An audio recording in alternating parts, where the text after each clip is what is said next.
السلام عليكم ورحمة الله وبركاته. الحمد لله رب العالمين والعاقبة للمتقين والصلاة والسلام على أفضل الأنبياء والمرسلين خاتم النبيين محمد وعلى آله وصحبه أجمعين. أما بعد، أعوذ بالله من الشيطان الرجيم. بسم الله الرحمن الرحيم. قل إن الموت الذي تفرون منه فإنه ملاقيكم ثم تردون إلى عالم الغيب والشهادة فينبئكم بما كنتم تعملون. وقال النبي صلى الله عليه وسلم: يبعث كل عبد على ما مات عليه. صدق الله العظيم وصدق رسوله النبي الكريم، ونحن على ذلك لمن الشاهدين والشاكرين والحمد لله رب العالمين. سبھی حضرات ایک مرتبہ درود شریف پڑھیں. اللهم صل على سيدنا محمد وعلى آل سيدنا محمد وبارك وسلم. سب تعریفیں اللہ کے لیے ہیں جنہوں نے زمین و آسمان، چاند، سورج، ستارے، پہاڑ اور کے بہت ساری مخلوقات کو پیدا فرمایا.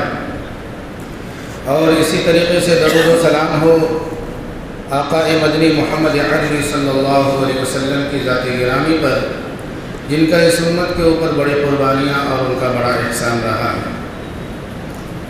عزیزان محترم، آج کے اس جمعے کے اندر آپ کے سامنے جیسی زندگی ویسی موت اس عنوان پر گفتگو کی جائے گی.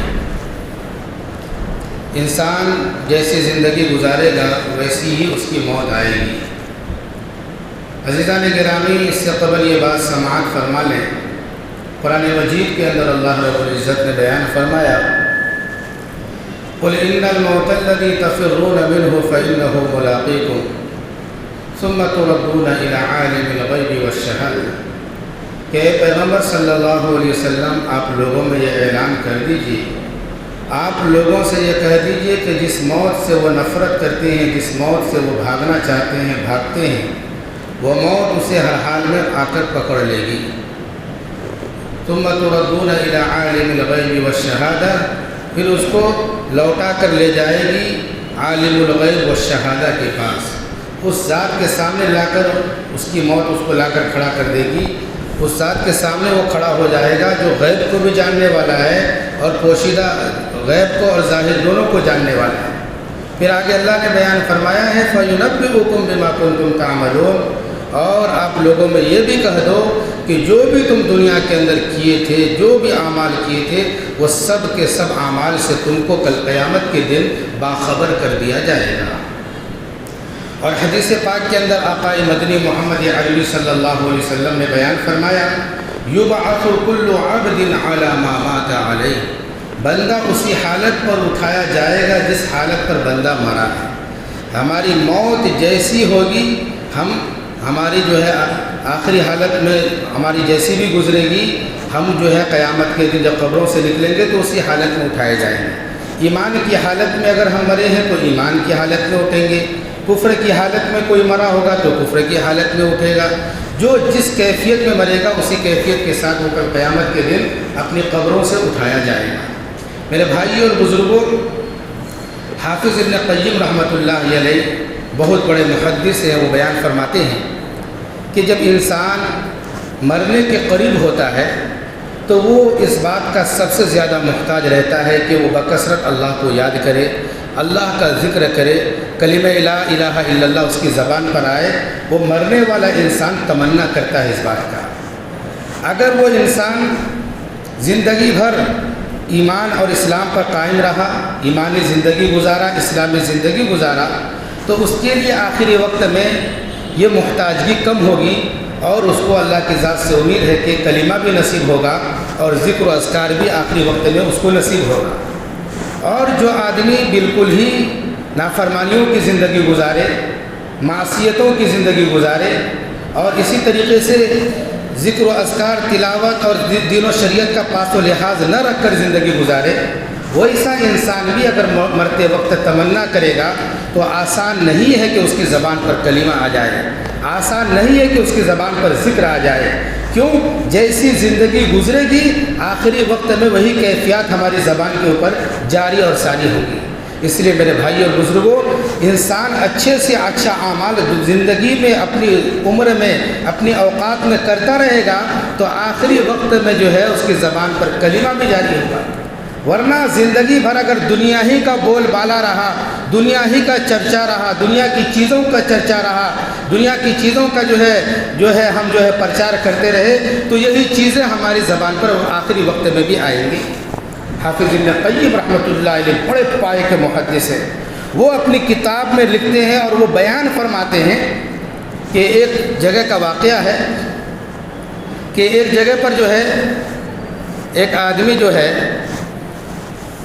وہ تجارت کر رہا تھا، اور تجارت کرتے کرتے اپنی زندگی کے اندر ہمیشہ یہ کہتا تھا یہ چیز اتنے کی ہے، یہ چیز اتنے کی ہے، یہ چیز بہت سستا ہے، یہ چیز بہت مہنگا ہے، یہ بہت اچھا ہے، یہ لے لو گے تو اچھا ہوگا، نفع ہوگا۔ تجارت کرنے والا، تاجر کرنے والا اپنے چیزوں کی عام طور پر پرچار کرتا ہے۔ وہ تاجر تھا، وہ تجارت کرتا تھا، چیزیں بیچتا تھا، لوگوں کے اندر یہ اعلان کرتا تھا یہ چیز مہنگی ہے، یہ چیز سستی ہے، یہ اچھا ہے، یہ اتنا اچھا نہیں ہے، یہ لے لو، اس میں فائدہ۔ اس طریقے کا پرچار وہ زندگی بھر تجارت کے دوران کرتا ہے۔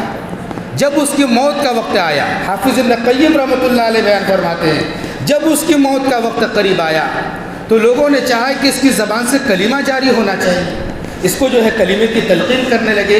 آخری وقت ہے، بستر مرگ پر ہیں اور ان سے کلمہ پڑھنے کے لیے کہا جا رہا ہے تو اس کی زبان پر کلمہ جاری نہیں ہو رہا ہے، بلکہ یہ کہہ رہا ہے یہ چیز اتنے کی ہے، یہ چیز اتنے کی ہے، یہ اتنا مہنگا ہے، یہ اچھا ہے، یہ اس سے اچھا ہے۔ یہ زبان پر جاری ہو رہا ہے آخری وقت میں۔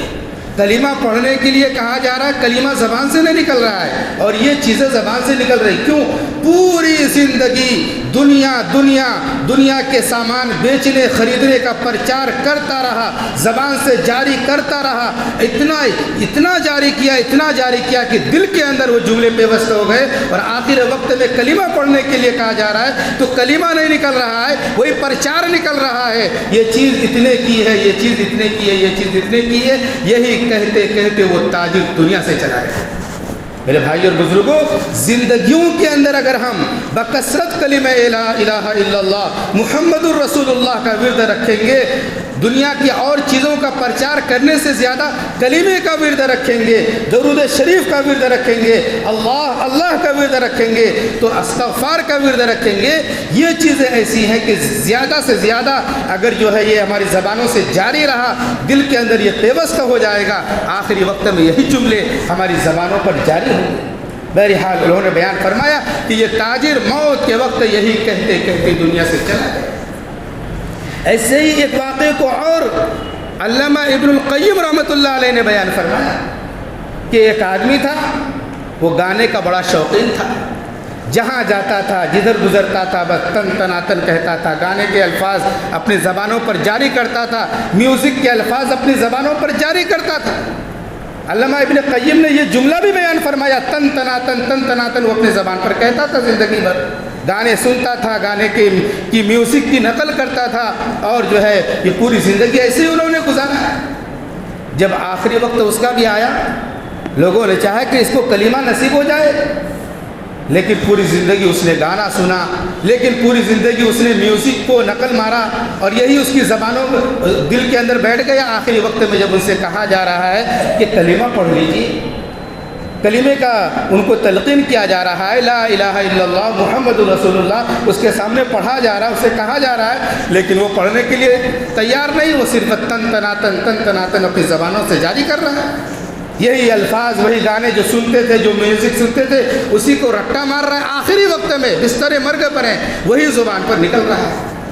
علامہ ابن القیم رحمۃ اللہ علیہ نے بیان فرمایا کہ وہ شخص جو نام کا مسلمان تھا، گانا گاتے گاتے دنیا سے چلا گیا، میوزک کا نقل کرتے کرتے دنیا سے چلا گیا۔ تو میرے بھائی اور بزرگوں، ایسی حالت اور ایسی کیفیت کہ جیسی زندگی گزری ویسی موت آئی، کہ جو ہے تجارت کے اندر ہی لگے ہوئے تھے، دین سے اور عبادات سے، ذکر اذکار سے کوئی توجہ نہیں تھی، موت جو ہے اللہ کے ذکر کے بغیر، اللہ کا نام لیے بغیر تجارت کے الفاظ زبان سے نکل رہے ہیں، دنیا سے جا رہے ہیں۔ گانا سننے کا عادی تھا، میوزک سننے کا عادی تھا، ہر وقت گانا سنتا تھا، گانا گاتے گاتے دنیا سے جا رہا ہے۔ میرے بھائی اور بزرگوں، سوچئے جس کا آخری وقت زبان پر گانا ہی ہو تو اس کا کل قیامت کے دن کیا حشر ہوگا۔ اللہ تعالی ہم سب کی ایمان کی حفاظت فرمائے اور ہم سب کو موت کے وقت کلمہ نصیب فرمائے۔ تو میرے بھائی اور بزرگوں، جیسی زندگی گزرے گی ویسی موت آئے گی۔ تو میرے بھائی اور بزرگوں، ہمیں جو ہے اس معاملے کے اندر ہمیشہ اللہ سے ڈرتے رہنا چاہیے اور ہمیشہ اللہ سے دعا کرتے رہنا چاہیے اور اللہ سے مانگتے رہنا چاہیے کہ ہماری زندگی کے اوقات یا اللہ تو اچھی گزار اور موت بھی ہماری اچھی آئے، تاکہ کل قیامت کے دن ہمیں سرخ و روئی نصیب ہو جائے۔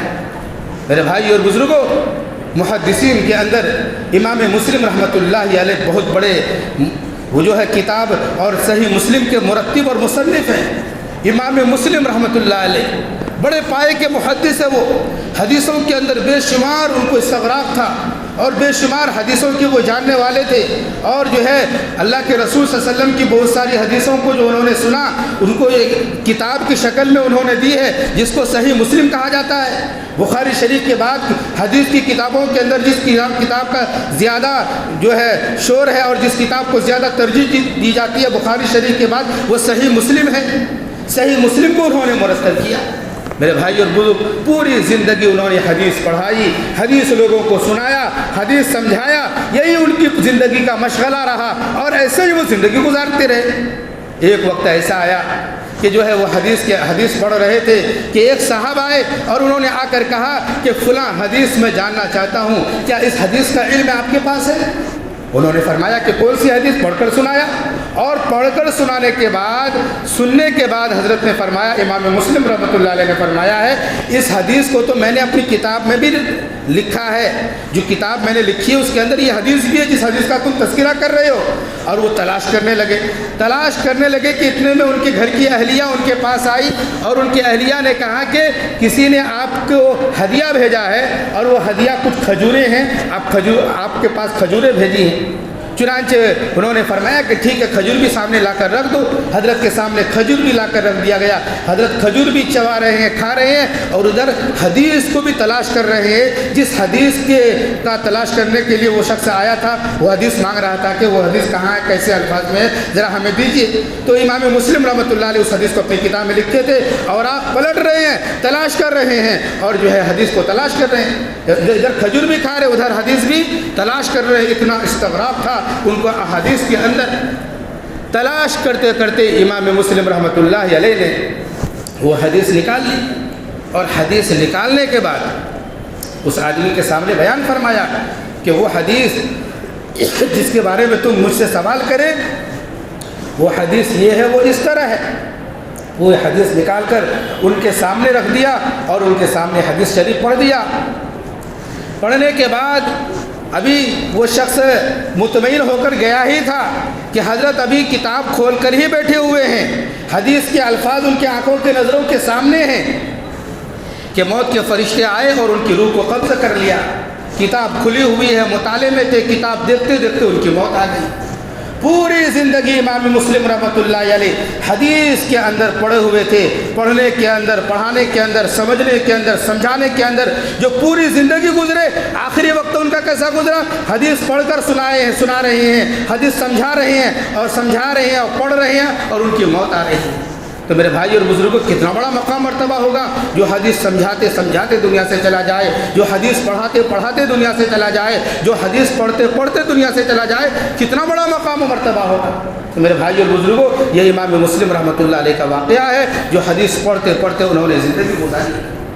اسی طریقے سے میرے بھائی اور بزرگوں، علامہ ابن القیم رحمۃ اللہ علیہ نے ایک واقعہ یہ بھی بیان فرمایا ہے، اور اللہ کی غیبی مدد کیسے آتی ہے اس کو ہم اپنے ذہن کے اندر رکھیں۔ اللہ اگر کسی بندے کی جان کی حفاظت کرنا چاہتا ہے تو کیسے حفاظت کرتا ہے، کسی کی مال کی حفاظت کرنا چاہتا ہے تو کیسے حفاظت کرتا ہے، کیسے اللہ کی غیبی مدد اس کے ساتھ نازل ہوتی ہے۔ ایک گھر تھا، گھر اتنا مضبوط نہیں تھا، بوسیدہ گھر تھا۔ اس گھر کے اندر میاں بیوی اور اس کا ایک بیٹا تھا، بچہ تھا۔ شوہر، بیوی اور ایک بچہ اس گھر کے اندر رہتے تھے۔ ایک مرتبہ چوروں نے یہ فیصلہ کیا، چوروں کی ایک جماعت تھی کہ ہمیں اس گھر کے اندر ڈاکہ ڈالنا چاہیے، ہمیں اس گھر کے اندر چوری کرنی چاہیے، ہمیں اس گھر کے اندر کا سامان لوٹنا چاہیے۔ چوروں کا ایک قافلہ اور چور جو ہے یہ سمجھ کر اس گھر کے اوپر حملہ کرنا چاہ رہے تھے۔ گھر کے اندر کون رہ رہے ہیں؟ میاں بیوی ہے اور ان کا ایک بچہ ہے۔ بہرحال وہ گھر کے اندر چور لوگ داخل ہوئے، رات کے وقت میں سب سو رہے ہیں، سناٹا چھایا ہوا ہے۔ چور گھر کے اندر کسی طریقے سے داخل ہو گئے۔ جب گھر کے اندر داخل ہوا تو دیکھا کہ ادھر میاں بیوی سو رہے ہیں، بازو میں اس کا بچہ سو رہا ہے۔ چور یہ سوچنے لگا اگر میں سامان اٹھاتے اٹھاتے ایک دم بچہ آواز سے اڑ جائے، خاص کر کے اگر بچہ اڑ جائے تو اس کے ماں باپ خاص طور پر اڑ جائیں گے۔ اس لیے انہوں نے سوچا کہ بچے کو یہاں سے نکال کر باہر رکھ دیا جائے تاکہ سامان کے نکالنے میں آسانی ہو جائے۔ بچے چھوٹی چھوٹی آواز میں جلدی جاگ جاتے ہیں اور رونا شروع کر دیتے ہیں۔ چوروں نے یہ فیصلہ کیا کہ بچے کو باہر رکھ دیا جائے، اس کے بعد گھر کا سامان نکال کر ہم لوگ باہر رکھ دیں گے، اس کے بعد لے کر جائیں گے۔ چنانچہ میرے بھائی اور بزرگوں، ان چوروں نے کیا کیا، جس جھولے کے اندر بچہ تھا وہ جھولا اٹھایا اور جھولے کو اٹھا کر باہر کی گلی کے اندر لے جا کر رکھ دیا۔ جب باہر کے گلی کے اندر رکھ دیا تو چور لوگ مطمئن ہو گئے، چوروں کی جماعت مطمئن ہو گئی کہ اب بچے کا تو ڈر اتنا نہیں رہا، بچہ باہر ہے، اگر روئے گا بھی تو وہ آواز اتنی دور تک اندر آئے گی نہیں، جلدی جلدی چلو گھر کا سامان نکالو اور باہر رکھتے چلو، ہم اپنے مقصد کے اندر کامیابی حاصل کرتے ہیں کیونکہ ہمارا مقصد چوری کرنا ہے۔ بہرحال میرے بھائی اور بزرگوں، وہ چور جو ہے اس گھر کا سامان نکال رہے ہیں، باہر رکھ رہے ہیں۔ ایسا نہیں ہے کہ ایک سامان اٹھا کے لے کے جا رہے ہیں، وہ یہ سوچ رہے ہیں کہ پہلے پورا سامان باہر کر لیتے ہیں، اس کے بعد جو ہے ہم کیا ہے پورے سامان اٹھا کر لے کر جاتے رہیں گے۔ چنانچہ چوروں کی جو جماعت تھی اس کے گھر کا سارا سامان نکال لیا انہوں نے۔ سارا سامان نکالنے کے بعد جو ہے اور بھی کچھ سامان اندر تھا جو چھوٹا موٹا، اس کو بھی لانے کے لیے وہ گیا۔ جب لانے کے لیے گیا وہاں پر وہ چوروں کی جو جماعت گھر کے اندر ہی ہے کہ ادھر جو ہے اس بچے کی ماں کی نیند ہوشیار ہو گئی۔ وہ بچے کی ماں جاگ گئی۔ ماں تو ماں ہوتی ہے، اگر اس کا دودھ پیتا بچہ ہو تو سب سے پہلے اپنے بچے کو وہ تلاش کرے گی کہ میرا معصوم کہاں ہے۔ جیسے ہی نیند سے بیدار ہوئی اس کی ماں بچے کو تلاش کر رہی ہے، بچہ نہیں ہے، پریشان حال ہے وہ۔ بہرحال اس نے اپنے شوہر کو جگایا۔ شوہر کو جگانے کے بعد جو ہے شوہر بھی جاگ گئے اور جاگ کر جو ہے وہ بھی اٹھ گئے، بیٹھ گئے اور جو ہے بچے کو دیکھ رہے ہیں، بچہ نہیں ہے۔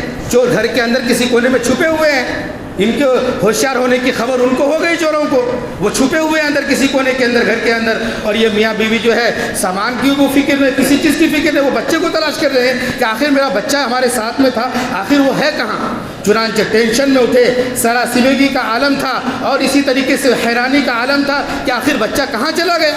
چنانچہ وہ میاں بیوی اٹھے گھر کے اندر، تو وہاں جہاں پر سوئے تھے وہاں پر بچہ نہیں۔ گھر کے دروازے سے باہر نکلے تو دیکھا کہ گلی کے اندر جھولا بھی ہے اور جھولے کے اندر بچہ بھی ہے۔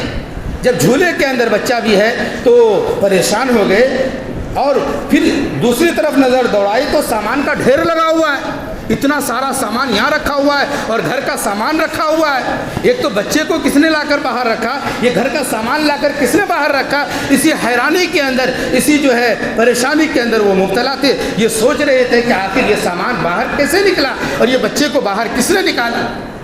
یہ حیرانی کے عالم ہی میں تھے۔ تھوڑا سا وقت گزرا تھا کہ وہ گھر تو بوسیدہ تھا ہی، اس گھر کی چھت گر گئی اور وہ گھر جو ہے بالکل گر گیا، اور اس کے اندر جتنے بھی چور تھے اس گھر کے زمرے میں آ گئے اور وہ سارے چور کی اس کے اندر کیا ہو گئی، موت واقع ہو گئی۔ تو بہرحال عزیزان گرامی، جب صبح ہوا تو ان کے شوہر نے سوچا، جو میاں بیوی تھے دونوں، ان کے شوہر نے سوچا کہ بھائی ان کو معلوم آنے کے اندر چور تھے، یہ پریشانی میں تھے کہ گھر کا سامان نکل گیا، اللہ نے مجھے بھی نکال دیا، بیوی کو بھی نکال دیا، بچے کو بھی نکال دیا اور گھر گر گیا ہے۔ ایک اعتبار سے اس طرح تو خوش تھے کہ اللہ نے ہماری جان کی کیا فرمائی ہے، حفاظت فرمائی ہے، ہمارے مال کی حفاظت فرمائی ہے، اور ایک طرف یہ تعجب بھی کر رہے تھے یہ سامان باہر کیسے آیا، یہ بچہ کیسے باہر آیا۔ چنانچہ جب صبح ہوئی، صبح انہوں نے جو ہے مزدوروں کو بلایا اور جو ملبہ وغیرہ جو گھر کا گرا ہوا تھا اس کو صاف کرانے کی کوشش کرنے لگے، صاف کرانے لگے۔ جب صاف کرانے لگے تو دیکھا کہ اس کے اندر کئی چور ہیں جو اس ملبے کے نیچے ہیں اور وہ مردہ ہیں، مرے ہوئے ہیں۔ چنانچہ تب ان کو یقین ہوا، تب ان کو اس بات کا علم ہوا، ہو نہ ہو یہ تو مشہور چور بھی اس کے اندر داخل ہیں، ہو سکتا ہو یہ لوگ چوری کرنے کے لیے آئے ہوں گے، بچے کو باہر رکھ دیا، سامان باہر رکھ دیا، لے جانا چاہ رہے ہوں گے، چوری کر رہے ہوں گے۔ اللہ کا کرنا ایسا ہوا کہ اللہ نے ہمیں بچا لیا، بچے کو بھی بچا لیا، اور جو ہے مال کی بھی حفاظت کر دی، اور اس کی جان جو ہے چوری کرتے کرتے ختم ہو گئی، اور چوری کرتے کرتے وہ چور دنیا سے چلے گئے۔ تو میرے بھائی اور بزرگوں، زندگی چوری کرتے کرتے گزری، آخری وقت میں بھی چوری کرتے کرتے موت آئی۔ آدمی انسان اچھی زندگی گزارے گا، اچھی حالت میں موت آئے گی، چوری والی زندگی گزارے گا، چوری کرتے کرتے مرے گا۔ اللہ کی مدد دیکھیے کہ اس کی جان کی بھی حفاظت ہوئی، اس کے شوہر کی بھی حفاظت ہوئی، اور بچے کی بھی حفاظت ہوئی، مال کی بھی حفاظت ہوئی۔ اللہ حفاظت کر رہا ہے، لیکن چور کیا کرنا چاہ رہا تھا؟ چوری کرنا چاہ رہا تھا۔ اللہ حفاظت بھی کیا ہے، اور اسی طریقے سے ان چوروں کی موت کس حالت میں آئی؟ چوری کی حالت میں آئی۔ کتنی بری موت آئی ہم اس سے اندازہ لگا سکتے ہیں۔ اس لیے میرے بھائی اور بزرگوں، علامہ ذہبی رحمۃ اللہ علیہ جو حدیث کے اندر سب سے زیادہ ماہر تھے، محدث ہیں، اور لاکھوں حدیث کا علم ان کے پاس ہے، لاکھوں میں ان کے، ہزاروں میں ان کے شاگرد بھی ہیں، اور جو ہے حدیثوں کے اوپر ان کو اتنی مہارت ہے کہ اسماء الرجال کے اندر بڑا مہارت رکھتے ہیں۔ علامہ ذہبی رحمۃ اللہ علیہ حدیث کے اندر جو ہے محمد الرسول اللہ صلی اللہ علیہ وسلم تک اگر کوئی روایت کو پہنچانا ہو، جیسے ابو ہریرہ اس حدیث کے راوی ہیں، اور انہوں نے محمد الرسول اللہ صلی اللہ علیہ وسلم سے نقل کیا ہو، تو اس سے پہلے بہت سارے تابعین، بہت سارے محدثین نقل کرتے ہیں، فلاں نے فلاں سے یہ حدیث نقل کیا، فلاں نے فلاں سے یہ حدیث نقل کیا، فلاں نے فلاں نے یہ حدیث نقل کیا، اور فلاں نے ابو ہریرہ سے نقل کیا، اور ابو ہریرہ نے محمد الرسول اللہ صلی اللہ علیہ وسلم سے نقل کیا۔ روایات حدیث کے اندر اسماء الرجال کی بڑی اہمیت ہوتی ہے۔ کسی حدیث کے راوی کے اندر ایسا ہوتا ہے کہ جو حدیث نقل کی گئی، کوئی ایسا ہوتا ہے کہ اس کی روایت کا جو ہے بھروسہ نہیں ہوتا ہے محدثین کو عام طور پر۔ تو میرے بھائی اور بزرگوں، علامہ ذہبی رحمۃ اللہ علیہ وہ شخص تھے جو اسماء الرجال کے اندر بڑے ماہر تھے، اس بات کو پہچانتے تھے یہ اس روایت کے اندر یہ جتنے بھی راوی ہیں، کن کا اخلاق کیسا، اور کن کا کردار کیسا، کن کا علم کیسا، کن کی زندگی کیسی، ان سارے حالات کو پڑھے ہوئے تھے۔ اتنے بڑے علم والے اور علم کے اندر جو ہے مہارت رکھنے والے بہت بڑے محدث ہیں، اور لوگ ان کو حیۃ الوادی کے نام سے پکارا کرتے ہیں۔ عربی کے اندر، حدیث کے اندر حیۃ الوادی کسے کہا جاتا ہے؟ ایسا سانپ، کسی وادی میں بہت سارے سانپ ہوں، ان میں سے ایک سانپ ایسا ہوتا ہے جو ان سارے سانپوں کا کیا ہوتا ہے؟ سردار ہوتا ہے، اور جو سردار ہوتا ہے اس کے پھن کے پاس جو ہے نشان بھی ہوتے ہیں۔ اگر وہ حیۃ الوادی جس میدان کے اندر سانپ ہو اور اس کے اندر حیۃ الوادی ہو، وہ سانپوں کا سردار ہو، اگر وہ پھن اٹھا لے تو باقی سانپوں کو پھن اٹھانے کی اجازت نہیں ہوتی ہے، وہ اپنے پھن کو نیچے ہی رکھتے ہیں، وہ اپنے سر کو نہیں اٹھاتے۔ علامہ ذہبی رحمۃ اللہ علیہ کو لوگ اور علماء حیۃ الوادی سے تشبیہ دیتے تھے، تعبیر کرتے تھے کہ یہ تو حیۃ الوادی ہیں، یعنی یہ ایسے سردار ہیں جس طرح سانپ، اگر سانپوں کا سردار سر اٹھا لے، باقی کا سانپ کو ہمت نہیں ہے وہ سر اٹھانے کی کوشش کرے۔ علامہ ذہبی رحمۃ اللہ علیہ کوئی حدیث بیان کر دیں اور کسی حدیث کے بارے میں تذکرہ کر دیں کہ یہ حدیث ایسی ہے، اس کی صحت ایسی ہے، اس کی جامعیت ایسی ہے، علامہ ذہبی رحمۃ اللہ علیہ اگر اس کو بیان کر دیں، اس کی صحت کو بیان کر دیں، اور محدثین کو پھر سر اٹھانے کی جرأت اور ہمت نہیں ہوتی۔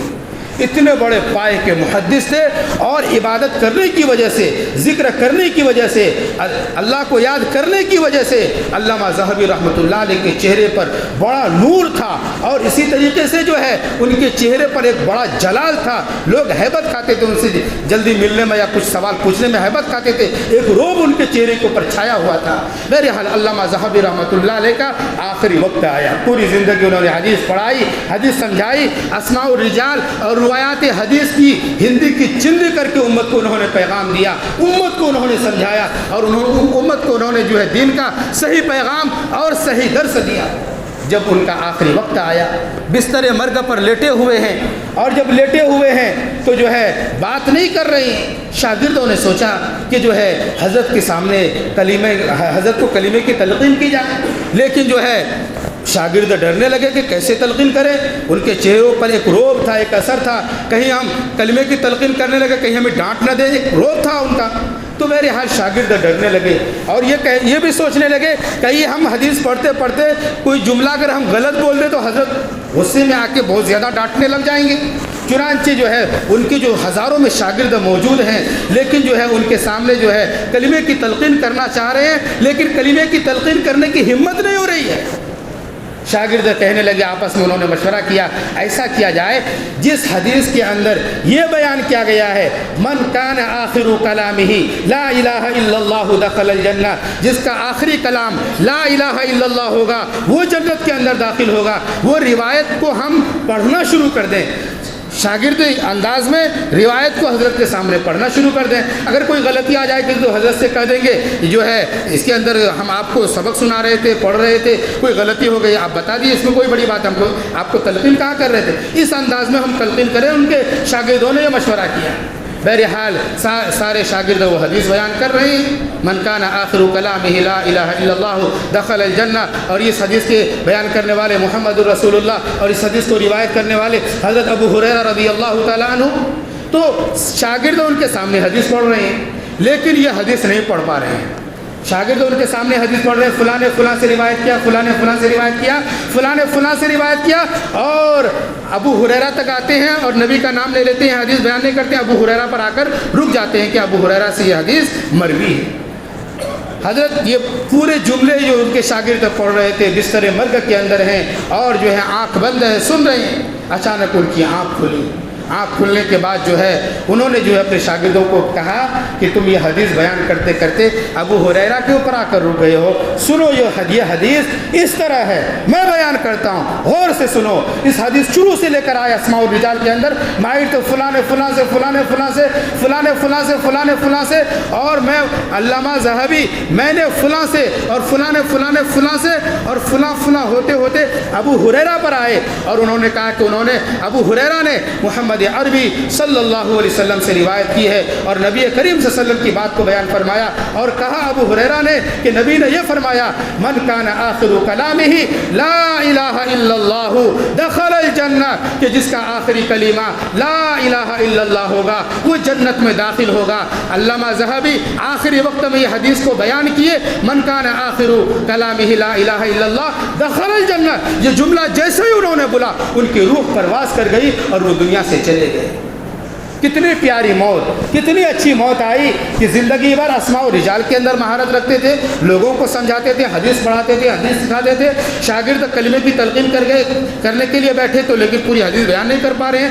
حضرت کو افاقہ ہوا, حضرت نے بیان کرنا شروع کیا, پوری حدیث بیان کی, اور وہ حدیث جس کے اندر یہ کہا گیا کہ جس کا موت کے وقت اس کو کلمہ نصیب ہو جائے وہ جنت میں داخل ہوگا. پوری روایات محدثین کے پورے راویوں کا نام لیتے ہوئے, ابو ہریرہ کا نام لیتے ہوئے, نبی کا نام لیتے ہوئے اس حدیث کو کلمے کے ساتھ پڑھا, من کان کلامہ آخر لا الہ الا اللہ دخل الجنہ, کہ جس کا آخری کلام لا الہ الا اللہ ہوگا جنت میں داخل ہوگا. یہ کلمہ پڑھتے ہوئے روایات انداز میں انہوں نے کلمہ کو پڑھا اور وہ دنیا سے رخصت ہو گئے. پوری زندگی جس کے اندر استغراق تھا, پوری زندگی جس کے اندر لگے رہے, اسی حالت میں ان کی موت آئی. جیسی زندگی میرے بھائی اور بزرگوں ہم گزاریں گے ویسی موت ہمیں آئے گی. اچھی زندگی, اچھی موت اگر ہم چاہتے ہیں کہ ہماری موت اچھی ہو, ہمارا خاتمہ اچھا ہو, اور ہماری موت اچھی حالت میں آئے, ایمانی موت ہو, تو ایمانی زندگی گزارنی پڑے گی. اسی طریقے کی ہماری موت آئے گی. اگر ہم ایمانی زندگی نہیں گزاریں گے, اس کے برخلاف سنت کی نافرمانی, ناقدری کرتے ہوئے, شریعت کے احکام کی ناقدری کرتے ہوئے اگر ہم زندگی گزاریں گے تو میرے بھائی اور بزرگوں ہماری آخری حالت بھی یہی ناقدری والی آ جائے گی. اس لیے اللہ رب العزت سے دعا فرمائے اللہ تعالی ہماری زندگی کو انمول بنائے, اور زندگی کے وقت کو یاد الہی میں اللہ ہمیں بسر کرنے کی توفیق عطا فرمائے. اللہ ہماری زندگی کو اچھا رکھے تاکہ ہماری موت اچھی ہو. جب ہماری زندگی اچھی ہوگی ہماری موت اچھی ہوگی. جب ہماری موت اچھی ہوگی تو ہمارا حشر بھی اچھا ہوگا, حساب و کتاب بھی آسان ہوگا. انشاءاللہ ہم جنت کے اندر بھی داخل ہوں گے. اللہ ہم سب کا اپنے وقت پر ایمان پر خاتمہ نصیب فرمائے, ایمان موت نصیب فرمائے. اور جو بھی مومن دنیا سے روز جا رہے ہیں اللہ سارے مومن کو, سارے کلمہ پڑھنے والے مسلمان کو ایمانی موت اور ایمانی موت اللہ سب کو نصیب فرمائے. آمین. وآخر دعوانا الحمدللہ رب العالمین.